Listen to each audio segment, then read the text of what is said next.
저는 법인 설립부터 그 이외에 법인 계좌 개설, 그다음에 취업비자 업무를 전체적으로 다 하고 있습니다. 그 싱가포르에서는 거의 대부분의 비자는 ICA라는 곳에서 관할을 하고 있고요.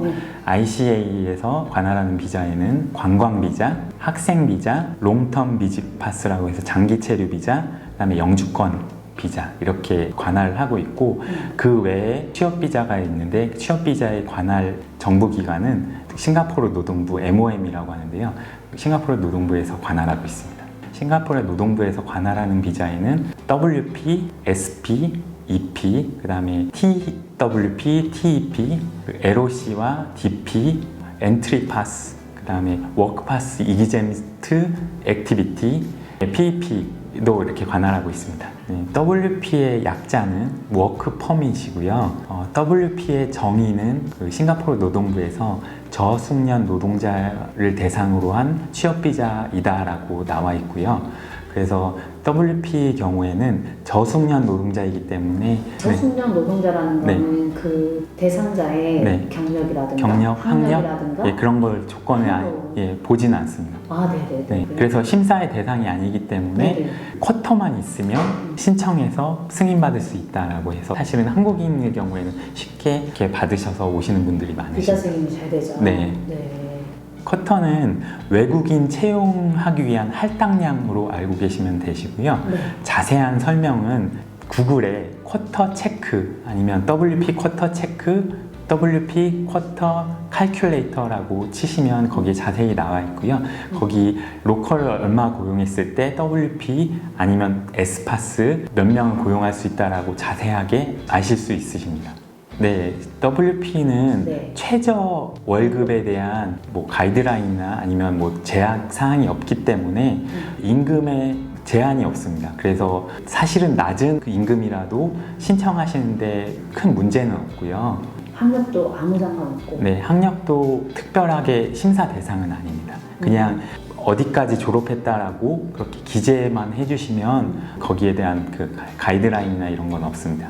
이제 WP를 받고 일하시는 분들의 제약사항이 몇 가지가 있는데요.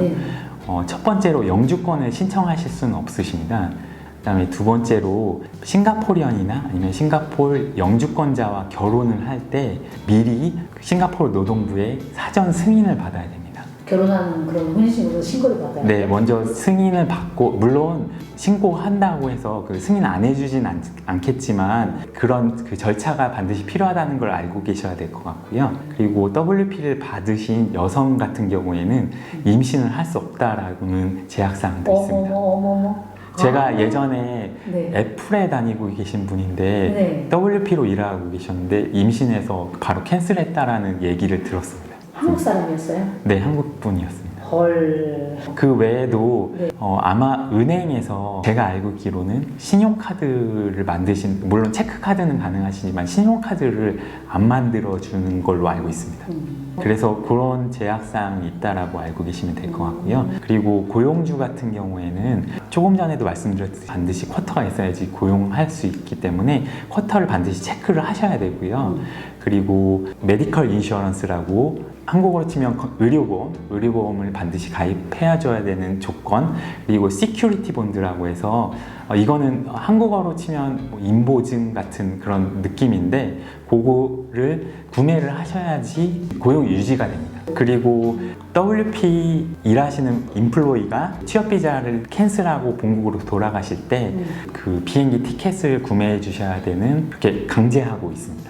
상별만 하고 가도? 네, 그거는 반드시 그렇게 하라고 이렇게 그리고 이런 케이스도 본 적이 있는데요. 그 계약서에 뭐 예를 들면 아까 말씀하셨듯이 3개월 미만 일했을 때는 비행기 티켓을 우리는 해줄 수 없다라는 것을 명시함에도 불구하고 그거는 MOM에서 상위법에서 그거를 강제하고 있기 때문에 그거는 무조건 사줘야 된다라는 조항이 있습니다. WP를 가진 상태에서 S파스나 아니면 EP를 신청하실 수 있으시고요. 업그레이드 신청이 가능합니다. S파스의 경우 반숙련 노동자 아니면 중간 수준의 기술을 가진 외국인 노동자가 신청할 수 있는 비자 스킴이라고 정의되어 있고요. 그리고 S파스의 경우에는 학력이나 경력 기준도 그 심사의 대상 되시고 최소 월급여 2,500불 수준 이상으로 받으셔야지 현재로는 신청하실 수 있으십니다. 에스파스는 고용주 같은 경우에는 WP와 마찬가지로 쿼터가 있으셔야 되고요. 그 다음에 메디컬 인슈어런스, 의료보험을 가입하셔야 될 의무가 있습니다.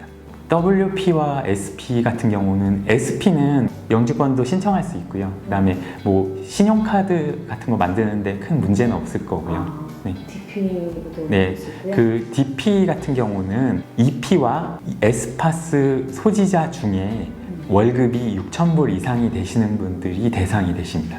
서비스 섹터 기준으로 일단 말씀을 드리면요. 그 토탈 워크파스의 10%라고 그 규정이 되어 있어서 그 말은 뭐냐면 로컬과 그 다음에 외국인 노동자가 9명이 고용하고 있으면 쿼터가 1개 나온다라는 뜻이고요. 난리 났네, 난리 났어. 네.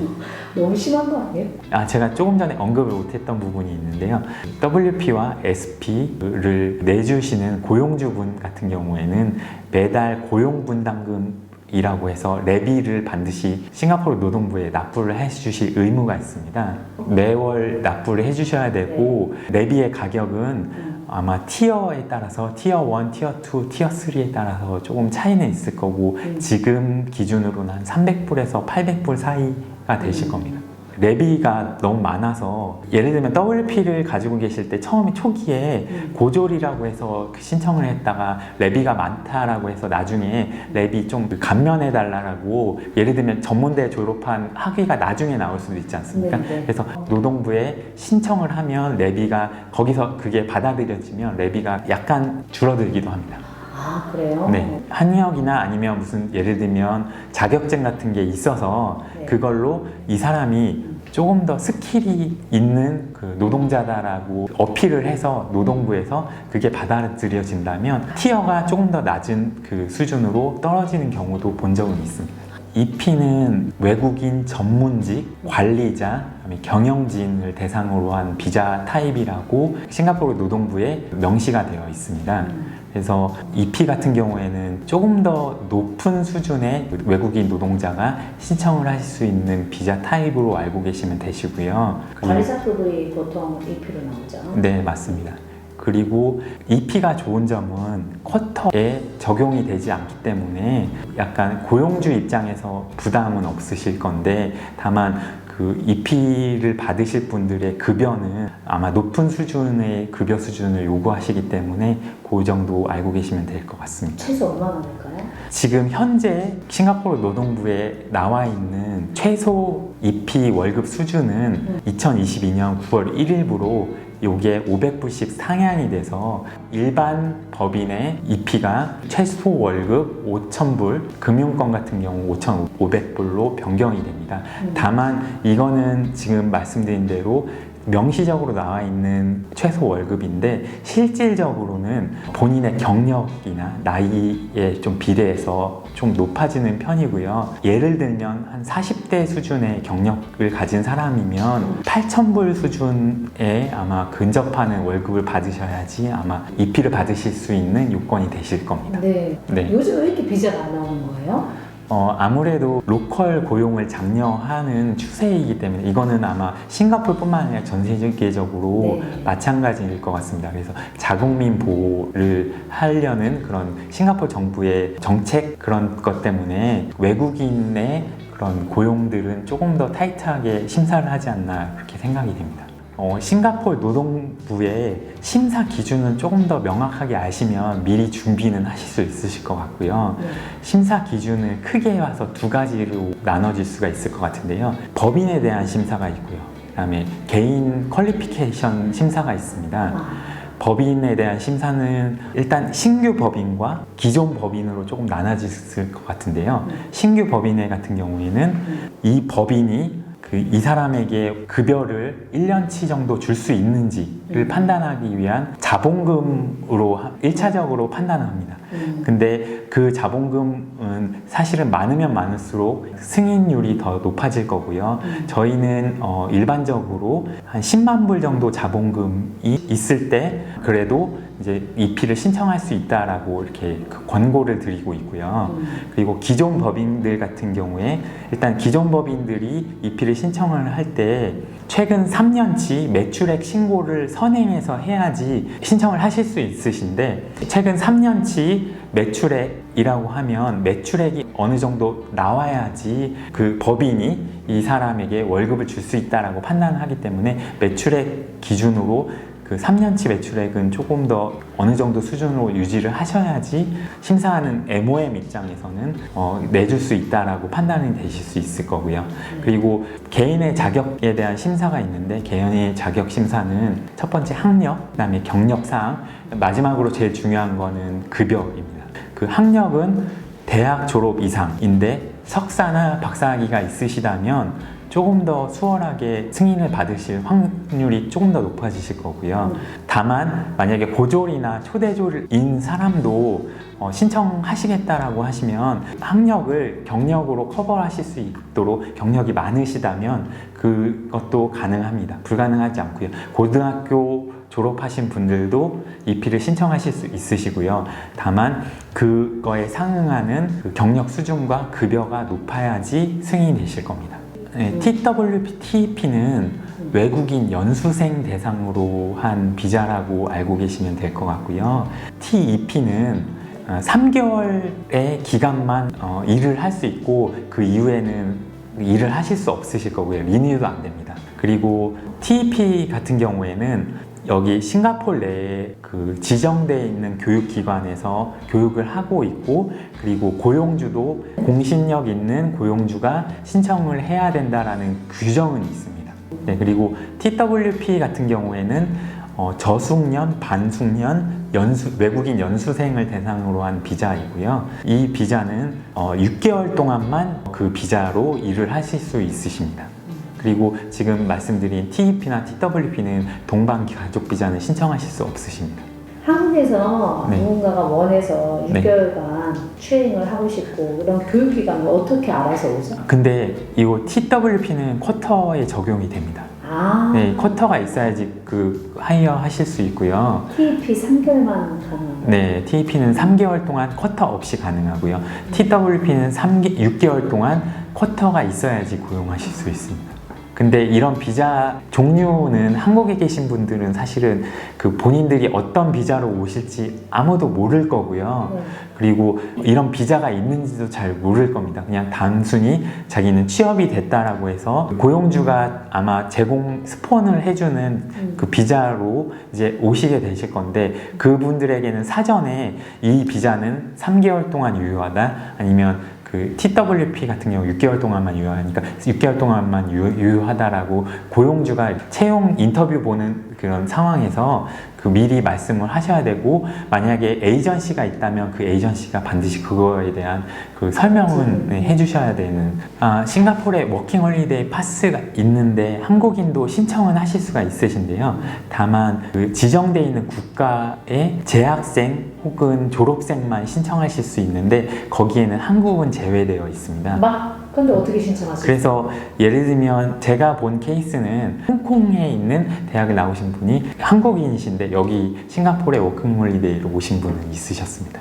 국적이 한국인이 아니었나 보죠? 그러면. 아니요, 국적이 한국인인데 지정되어 있는 그 나라의 대학을 다니면 신청하실 수는 있으십니다. 거기 지정되어 있는 국가는 일본, 영국, 미국, 노르웨이, 네덜란드, 뉴질랜드, 호주 이렇게 몇 개국이 되어 있습니다. 지정되어 있습니다. 거기에 계신 한국분이 만약에 그 지금 학부생이나 아니면 졸업생 아니면 그 대학원생이시라면 신청을 하실 수는 있으신데, 나이는 18세부터 25세 사이만 신청하실 수 있으십니다. 어디에 신청하면 돼요? 싱가포르 노동부 사이트에서 신청자가 직접 신청하게끔 되어 있습니다. 엔트리파스의 경우 외국인 사업가가 싱가포르에서 사업을 하고자 할 때 신청하실 수 있는 취업 비자의 종류이고요. 3가지 스킴이 있습니다. 하나는 사업가 스킴, 혁신가 스킴, 투자자 스킴, 이렇게 3가지 조건이 있으시고요.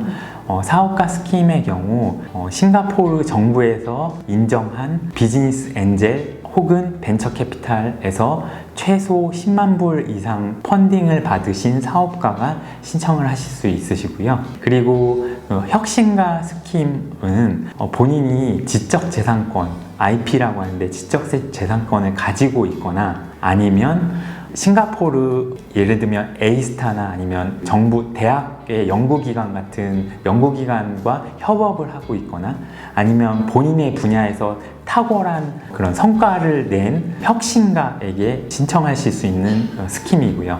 그 다음에 투자자 스킴의 경우 기존에 한 8년 이상 대기업 임원이나 아니면 큰 벤처 캐피탈에서 일을 한 경력이 있으신 분들이 신청하시는 스킴이십니다. 그런데 이 비자 같은 경우에 처음에 상담을 하시다가 제약사항에 의해서 조금 많이들 꺼려 하시는데요. 그 제약사항이 무엇이냐면 이게 리뉴를 한번 할 때마다 한 명씩 로컬 고용을 증가를 해야 됩니다. 그러는 이제 제약사항이 있어서 그런 제약사항 때문에 사실 이 로컬 고용은 또 그냥 약간 일반 사원을 고용해서 되는 건 아니고요. 중간 수준 이상의 관리자나 경영진을 고용을 해야 되는 그런 조건이라서 급여 수준도 높은 사람을 고용을 해야 됩니다. 이런 조건 때문에 사실은 상담하시다가 다른 비자로 많이들 가십니다. PEP는 Personalized Employment Pass라고 이렇게 되어 있는데요. 이거는 개인화된 취업 비자라고 보시면 될 것 같습니다. 그래서 취업 비자 증서 카드에 거기에는 그 고용주도 나와 있진 않고요. 거기에 그냥 단순히 Personalized Employment Pass라고만 기재되어 있습니다. 다른 비자 타입 같은 경우에 고용주가 반드시 비자증에 명시가 되어 있는데 이거는 그렇게 명시가 안 되어 있습니다. 그래서 이 PEP의 경우에 신청을 하실 수 있는 조건은 첫 번째, 싱가포르 내에서 기존에 고용돼 있으신 분들 같은 경우에는 월급이 12,000불 이상이 되셔야 되고요.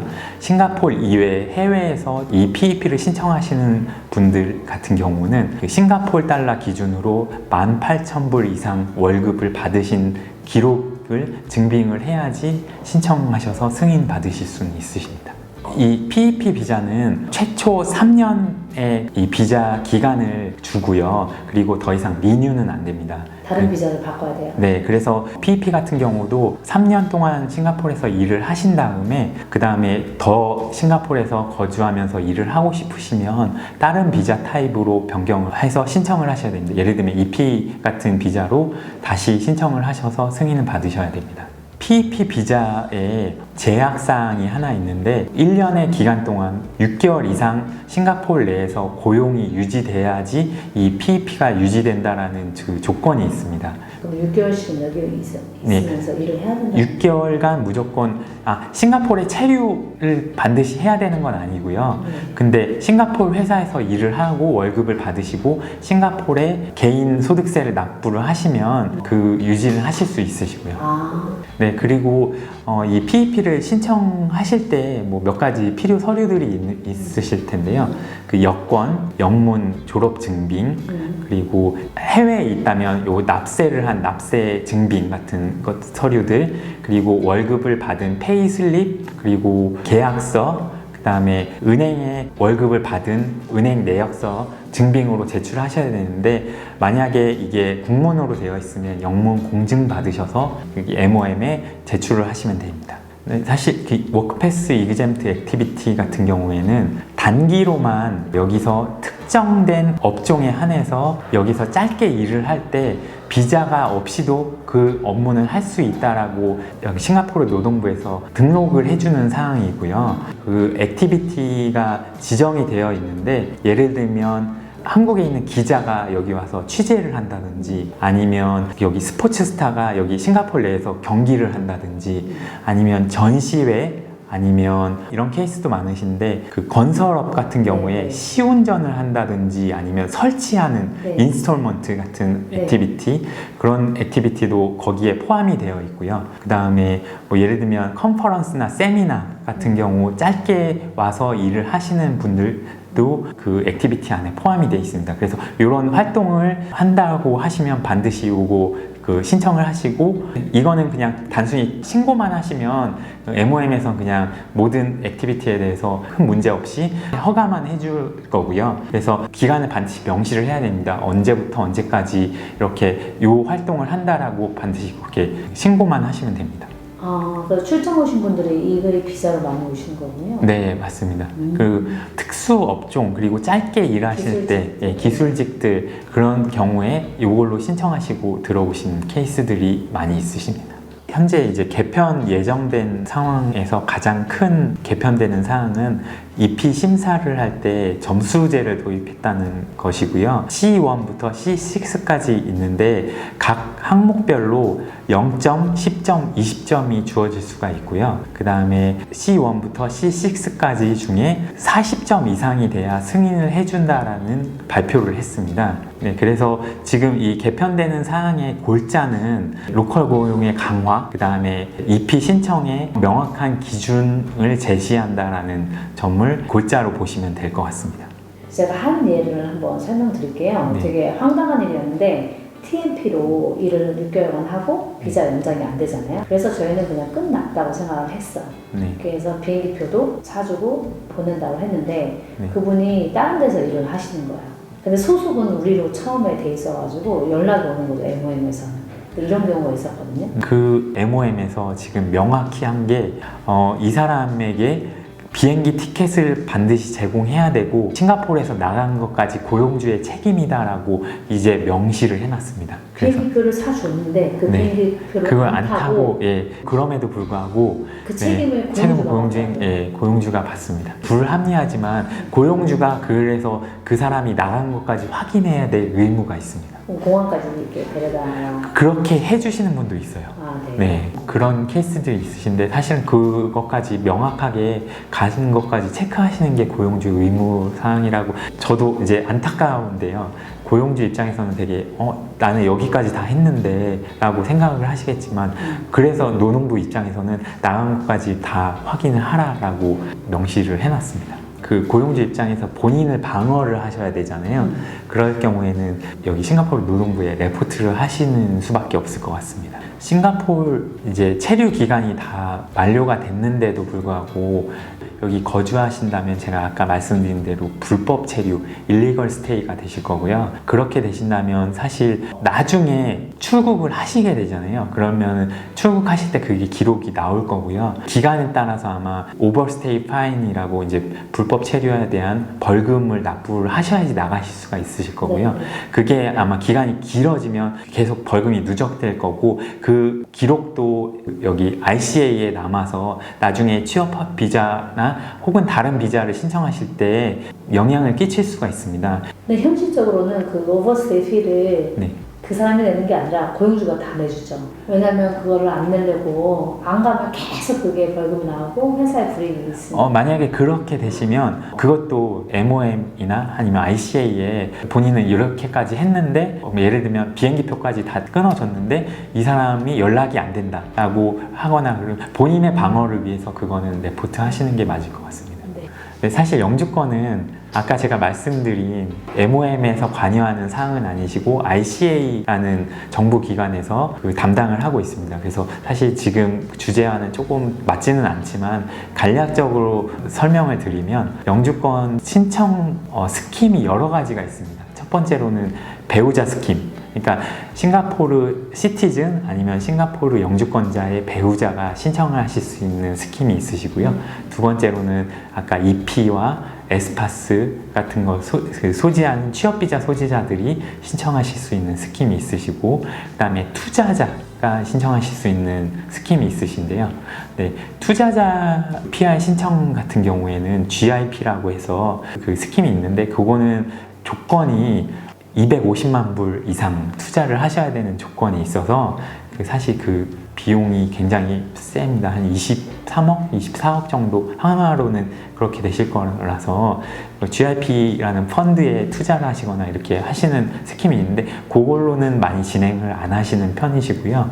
왜냐하면 사실 싱가포르에 24억 이렇게 투자하는 이 사실 미국에 영주권 아마 한 10억 정도 되는 걸로 알고 있는데 거기에 투자하셔서 미국 영주권 받으시는 케이스들이 오히려 미국이나 아니면 호주가 사실 이 요건은 더 훨씬 더 저렴하기 때문에 그쪽으로 많이들 신청하시기 때문에 사실 그거는 많이는 없으시는 케이스시고 그런 스킴이 있고 그 외에는 뭐 아주 드물게 들어봤는데 예를 들면 올림픽 메달리스트라든지 아니면 뭐 피아노에서 뭐 전 세계적인 유명한 콩쿠르 수상자 뭐 이런 사람들이 신청할 수 있는 다른 스킴들이 있는데 거의 대부분은 EPSP 취업 비자를 갖고 있는 사람들이 신청하는 스킴으로 신청을 하시고요. 네, 그 외에는 아마 배우자가 싱가포리언이나 싱가포리언 영주권자이신 분들이 신청하는 스킴으로 있는 걸로 알고 있습니다. 거의 한 90%는 아마 취업 비자 스킴으로 신청하시는 걸로 저는 파악하고 있습니다. 퀄리피케이션은요? 일단 싱가포르에는 대외적으로 오픈된 영주권 기준이 없습니다. 사실은 모든 사람들이 취업비자를 가지고 있는, 그러니까 SP와 EP를 갖고 있고 아니면 PEP나 엔트리 파스를 갖고 있는 사람들이 신청하실 수 있는 이 취업비자 스킴으로 많이 하시고요. 그 다음에 예를 들면 6개월만 있어도 신청 자체는 하실 수가 있으시고요. 이런 기준이 따로 확정되어 있지는 않습니다. 그리고 한국인들 같은 경우에는 뭐 신청하시고 뭐 1년 반 이렇게 기다리시는 분들도 있으신 걸로 저희 주변에도 그렇게 많이 알고 있고요. 근데 말레이시안들은 좀 쉽게 되는데 뭐 사실 억울한 측면도 있습니다. 한국인 입장에서는. 근데 아마 싱가포르이 여기 그 인종적으로 메이저 인종이 4개 인종이 있잖아요. 그 인종의 비율을 맞추고 아니면 또 종교적으로 또 조금 그런 비율을 맞추고 그런 내부적인 아마 그런 그 기준이 있을 겁니다.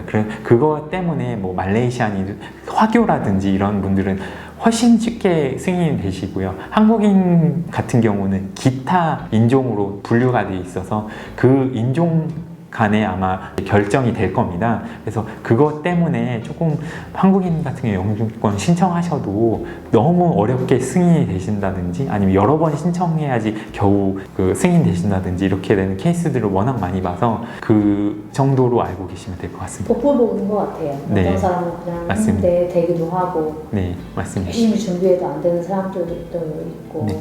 제가 알고 있는 한국인 케이스 중에 그냥 에스파스로 갖고 계신데도 승인된 분도 봤거든요. 그리고 예를 들면 고졸인데도 승인되신 케이스들도 있으시고요. 근데 이제 그런 케이스들이 워낙 다양하지만 그냥 저희도 이거 비자처럼 그 승인 확률로 말씀드려야 될 것 같습니다. 예를 들면 학력이 높으면 높을수록 승인 확률은 높고 그리고 예를 들면 무슨 그 자격증 예를 들면 어떤 자격증이냐면 변호사 자격증 아니면 그 회계사 자격증 같은 이렇게 공신력 있는 자격증을 갖고 있으신 분들이 조금 더 쉽게 이렇게 승인되시는 것 같고요. 당연히 마찬가지로 급여가 높으면 높을수록 제가 알고 있는 금융권에 있으신 분도 승인된 케이스를 봤는데 그렇게 급여가 높으신 분들도 승인 되는 케이스를 본 적은 있습니다.